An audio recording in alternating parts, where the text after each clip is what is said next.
السلام علیکم پیارے حضور. وعلیکم السلام. میرا نام مبشر احمد خان ہے. میرے دو سوال ہیں چھوٹے چھوٹے. بس. جی. پہلا سوال ہے، عہد نامہ قدیم اور عہد نامہ جدید کیا یہ کتابیں ہیں، اور ان کا مصنف کون ہے، اور کیا یہ حضرت عیسیٰ علیہ السلام کی وفات کے بعد لکھی گئیں؟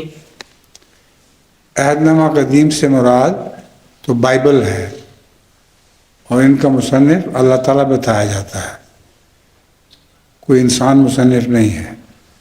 لیکن اس بارے میں بہت سے اختلاف بھی ہیں. بعض لوگ محققین یہ کہتے ہیں کہ بائبل کے الفاظ سے پتہ چلتا ہے کہ یہ کتاب خدا تعالیٰ نے نہیں لکھی تھی بلکہ نبیوں نے لکھی تھی. حضرت موسیٰ کے متعلق بائبل میں لکھا ہوا ہے، کیا ہے وہ؟ موسیٰ وفات پا گئے. وہ آپ کی سرزمین وفات پا گیا. ہاں وفات. اس کی قبر کا کسی کو علم نہیں. کیا؟ اور اس کی قبر کا کسی کو علم نہیں. ٹھیک ہے، پر اس سے کیا تعلق ہوا کہ اللہ تعالیٰ کا کلام ہے؟ اللہ تعالیٰ کا کلام ہے کہ نہیں ہے؟ کہا جاتا ہے کہ موسیٰ علیہ السلام پر یہ کتاب نازل ہوئی اور اسی میں یہ فکر کی. یہ استعمال ہے. اب حضرت موسیٰ پر خدا تعالیٰ کی طرف سے کتاب نازل ہوئی تو اس میں یہ کیوں تھا کہ موسیٰ وفات پا گیا؟ اور وفات پا گیا تو یہ فکر کس نے لکھوایا جب موسیٰ پر نازل ہوئی تھی؟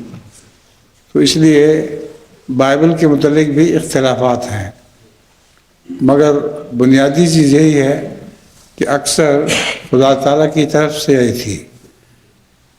بعض اس میں چیزیں دوسرے شامل کر لی گئی ہیں. نبیوں کی زندگیوں میں اللہ تعالیٰ کی طرف سے کلام اترا، جب وہ وفات پا گئے تو ان کے بعد دوسرے لوگوں نے اور چیزیں بیچ میں شامل کر لیں. اور حضرت عیسیٰ کی جو کتاب ہے انجیل، وہ الگ کتاب نہیں ہے. انجیل کا مطلب ہے خوشخبری. حضرت مسیح موعود علیہ الصلوۃ والسلام کی کتاب جو ہے علامات کی، اس کا نام کیا ہے؟ تذکرہ. تو تذکرہ قرآن کے مقابل پر الگ کتاب نہیں ہے. اسی طرح انجیل بائبل کے مقابل پر الگ کتاب نہیں ہے. وہ خوشخبریاں ہیں اس میں، اور وہ حضرت عیسیٰ کے الہامات ہیں جن کو ہم انجیل کہتے ہیں.